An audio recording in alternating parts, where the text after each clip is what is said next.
ولما باجي اقول لك التنافسيه في افريقيا سهله ومفيش مقارنه بينها وبين اسيا الناس بتزعل. النادي الاهلي اللي من اسبوع كان متعادل 0-0 في كاس العالم للانديه امام فريق من مستواه تحس ان هو داخل كاس العالم بالغلط، وبيخسر اسهل فرصه للوصول لنهائي كاس العالم في تاريخ البطوله كلها عشان على الاقل يوازن انجاز الهلال السعودي اللي مفيش فريق في الوطن العربي قدر ان هو يحققه كبطل لقارته، عشان نفس الاهلي المصري بعديها باسبوع يكسب شباب بلوزداد 6-1 في مجموعات افريقيا، وبيثبت نفس النظريه اللي قلتها ان افريقيا ضعيفه والتنافسيه فيها معدومه، عشان كده الاهلي كل سنه في كاس العالم. انا كهلال سعودي لو بلعب في الدوري المصري كنت كل سنه بدوري، انا كهلال سعودي لو بلعب في افريقيا كان زماني كل سنه في كاس العالم، انا كهلال سعودي لو شاركت نفس مشاركات الاهلي في كاس العالم كنت على الاقل هيبقى معايا ذهبيه كاس العالم للانديه وشويه فضيات.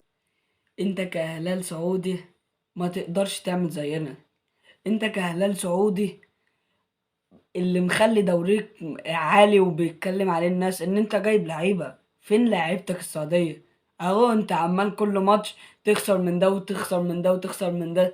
ايه فين لعيبتك؟ فين لعيبتك؟ مين فرقتك يعني سلام الدوسري؟ مين تاني عن في فرقتك سعودي؟ انت الحارس بتاعك نفسه بونو، يعني مغربي، يعني مش من السعودية. فده دوريك اسمه الدوري المستعار.